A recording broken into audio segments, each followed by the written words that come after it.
All right, let's definitely welcome, it's an honor to welcome, Roger Ailes' devoted widow who had a front row seat to the Murdoch, let's call them shenanigans, for more than 20 years she did. Beth was there the day they started the Fox News channel and witnessed the takedown, which occurred, coincidentally, 9 years ago today. Beth Ailes, welcome to the Bolling Show. Good to have you back, my friend. Great to be with Beth, you. I called you immediately when I saw what was going on with these, the Murdochs with they own the Wall Street Journal, but Fox News, Trump brought 19 folks from Fox News into his administration.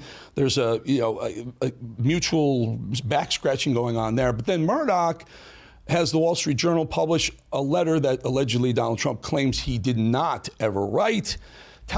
Work us through this. How does Wall Street Journal have one way of doing things? Fox News have another way of doing it. Murdoch's overseeing all of this, and Trump is at the center of all these things going on, especially with your bird's eye view of this whole thing developing over the last 20 years. Well, the last time I joined you, you may recall that I talked about Rupert being a jealous man. And I know that sounds like a very simple concept, but he's a globalist. He was jealous of Roger Ailes. Remember, when Roger Ailes created the Fox News channel, it was just an idea, and it was called Fair and Balanced. And the other motto was, we report, you decide. And so he built the channel on that foundation, and he never strayed from it, and he made it look easy. So at the end of his 20 years there, he had created a $20 billion asset that was going to throw off $2 billion in July of 2016. Now think about that, an idea that he made a reality, which he crafted and built from nothing. Now, I've always said Rupert deserves the credit for rolling the dice and writing a check, but I also know that anybody can write a check. And so a globalist like Rupert wrote a check. He had a loyal, incredible genius at his disposal 24/7 for 20 years. And then I believe he realized that Roger had eclipsed him on the world stage.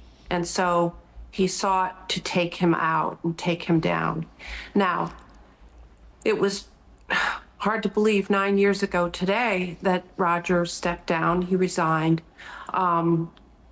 And I think he thought naively that the attacks would stop, but in fact, they were stepped up when he left. I believe that Rupert is a jealous man, jealous of Donald Trump. And, from the time that Roger built the channel to this day, the Murdochs have immersed themselves, poured themselves into the brand that Roger, poured his soul into building. And they wear it like a skin suit. But the problem is they have no soul. So Rupert's very capable of being one way to the Fox News audience and another to the Wall Street Journal. And the day that you called me and texted me about coming on to speak to you, I went to the Fox News website and there was nothing about a Trump lawsuit there. So there's your, he's quite capable of compartmentalizing. So, Beth, you say that Rupert's jealous of Trump, and I agree with you. I was there for 14 or so of the years that Roger was there as well, and there was always a bit of a strained relationship between Rupert and Roger. Roger's brilliant. I've always said Donald Trump is the second best TV producer ever to walk the earth, ever, and the first being Roger Ailes. I agree. I think that Roger and Donald, and I say that with great respect for the president, they were cut from the same cloth. They had a love of America that penetrated their beings. And I believe that if Roger were alive today, he and the president would be, things would be very different, because Roger was very careful. He never wanted a relationship with the president to undermine the first and foremost responsibility of the channel, which was to be fair and balanced. During Roger's tenure, he never had a lawsuit. He never had to take down a story. Now think about how many lawsuits there have been against Fox News. The Dominion voting systems lawsuit being one of the most memorable, with a $700 million settlement. Something that hit me when I was thinking about this segment also was that during the deposition and discovery in the Dominion suit, it was revealed that Rupert had written an email saying, "We are going to make Trump a non-person." Now think about that. He was at the time the president of the United States. And here's a global mogul saying we're going to make him a non-person. And I think that Rupert's so capable of that because his whole mission upon Roger's resignation was to take everything that was Roger Ailes and, except for profitability, undo everything Roger did. And they turned it into a rage machine. And I think they have done that so much that the channel itself is undone, and they have undermined Fair and Balanced, and they have betrayed Fox Nation, another entity that Roger started. And remember, their motto was the most powerful name in news. And I think that, unfortunately, Mr. Murdoch has that conflated with his own last name instead of it being the branding of the channel. Interesting. And so if you go back to when he said he was going to make Trump a non-person, he was talking about the president. Fast forward to this Epstein 50th birthday Wall Street Journal article, which President Trump asked Murdoch not to run, warning him that it was fake, that he vehemently denied the authenticity of the drawing and the supposed back and forth. But Rupert and his minion, Robert Thompson, decided to go forward with it, truth be damned. And I think that speaks to his need for power. Even though he is chairman emeritus, all this follow-up coverage makes him relevant, and he thrives on that. Beth, very interesting. So many questions. Why do you think Rupert decided to print the letter that they believed? And by the way, he had to know a lawsuit was coming. Trump has already sued CBS, ABC, others.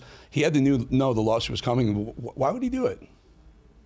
Well, and I'd also like to point out those entities were sued successfully, and the president may very well have a very successful run here with his lawsuit.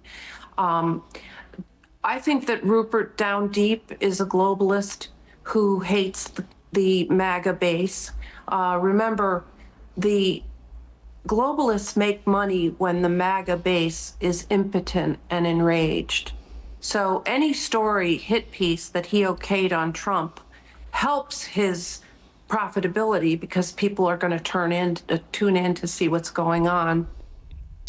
And again, I think that Mr. Murdoch was not a supporter of Trump. He wanted Roger to support Hillary, and of course, Roger would not do that. So like I said, after Roger left, they created a version of Fox that I call Muir Fox, Murdoch Fox. And it is certainly not the Ailes Fox that we all knew and participated in its growth and meteoric rise. Early on, Beth, when Trump, before obviously he ran for president, but years prior to that, there was rumblings of Trump wanting to be president. Roger put Donald Trump on every Monday on Fox and Friends. I used to host that show, occasionally.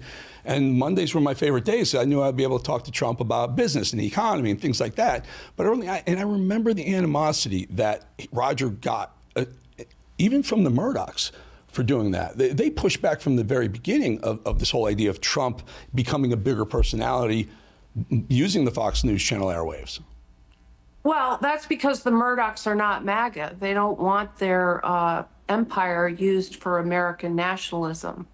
They are first and foremost globalists. And so when Roger laid the pipe by putting Trump on, I would argue that it was that decision and those appearances on Mondays that helped lay the groundwork for his eventual run and sweeping, success in the election. The 2016 election was the greatest upset in American history. It was bigger than Nixon, it was bigger than Reagan, and it was not supposed to happen. And when it happened, the globalists panicked, right? So, this guy that was going to take on third world countries in Europe and say, hey, wait a minute, we're going to put the American people first. Our infrastructure, healthcare is crumbling. Why are we trying to build democracies across the globe and support their infrastructure and their health care with American taxpayer dollars. Beth, that do me a favor. resonated. Do me a favor. with the public. I want to call an audible here. Can you stick around for 1 minute? We're going to go to a quick break. Sure. And I want to bring you back and talk to you a little bit more because this is a Okay. fascinating conversation. Folks, we'll be back in 2.5 minutes with more from Beth Ailes, Roger Ailes' beloved widow. All right, continuing a fascinating few minutes with Beth Ailes, the beloved widow of Roger Ailes, the man who really started and made Fox News what it was. It's a completely different entity right now, almost recognizable from my 12 or 13 years I spent there. Beth, really good having you. Talk to us a little bit about this relationship between Trump and Fox News. Obviously, Trump takes shots at Murdoch left and right, maybe to get more coverage, I don't know, but then he pulls 19 folks from the news channel into his administration. Why? What can you decipher this relationship?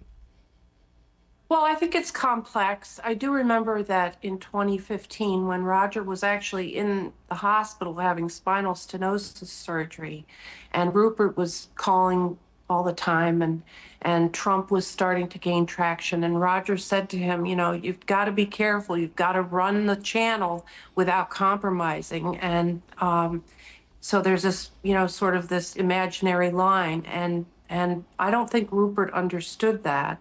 He wanted access to the power, but didn't know how to maneuver around it.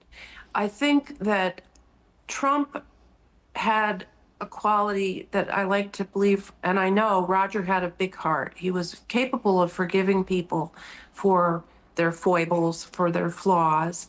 And so when I read that Murdoch said he wanted to make Trump a non-person, I would not have welcomed Murdoch back into my orbit, no matter how powerful he was. I'd have kept him at arm's length. And I think the president has a big heart, and he's willing to look the other way. And as people have said, just a few months ago, he was singing Rupert's praises. But when you're dealing with someone who is jealous of your power, I think it was a mistake to think that he could believe that Rupert was on his side. And so when he realized he was going to run this hit piece, Truth Be Damned, I think he did the only thing he can do, which is to file this lawsuit. I also think that the lawsuits about, defamation, libel, slander, I think that any public person is at a huge disadvantage because it's almost impossible to prove. And I think that if we had the laws that they have, say, in Britain, where the person who says something false, whether it's a public figure or not, has to then pay the damages, we need some reform in those laws, I think. Beth, I got about 2 minutes left, minute and a half, 2 minutes. Please, if Roger Ailes were still running Fox News Channel, I wish I would still be there. I wish he was. If he were running right now and Rupert Murdoch said, I'm going to run this article, run this letter in the Wall Street Journal. I remember some of those clashes between Roger and even the Sons. How would it play out? And I hate to do this to you, but I only have about a minute or so. Okay. Well, first I'd like to say, do you think that James or Lachlan voted for President Trump? There's absolutely no doubt in my mind that they would never have voted for someone who was going to create the alligator Alcatraz or close the border. American exceptionalism is a real thing. And even 10 years ago, it was still there, the idea that America had a culture. And what has President Biden and his minions done but come in and flooded our country? And it will take 10 million deportations to get us back to where we were in 2020. They were trying to change the entire electorate, in my opinion. And I think that Roger would have counseled Rupert that it was a terrible mistake to go there's no proof of this so-called item that was entered into the 50th birthday remembrance book for Jeff Epstein. There are records of Rupert having an association with Jeff Epstein. They traveled in the same social circles, but that gets a big yawn from people. Rupert asked a guy. It may not, Beth. It may not. Well, in light I'm just of saying. the last Up until 3 now, weeks. I don't see anybody. I don't see anybody looking into that. You but anything may about have Trump, opened the up Orange Man. a whole can of wanna go worms after- here late in this interview, but certainly something we may be on the lookout for. My dear Beth, we're gonna have to leave it right here, and I just want to tell the folks Okay. in full transparency. Over Beth's left shoulder, screen right shoulder, is the portrait of Roger Ailes, and I personally have been in that library many times when Roger would tell stories, whole court, to some of the most influential, powerful people in the world, and everyone was captivated by what that man had to say. Beth. And I will always remember and love him for that. He And was we a all great will. American, and it was very unfair what they did to him. And that's the thing that President Trump, I don't think, understands. Rupert will do anything. He's just capable of it. So. All right, we leave it right there. Beth Ailes, I appreciate your time. The folks do as well. Thank you. See you next time.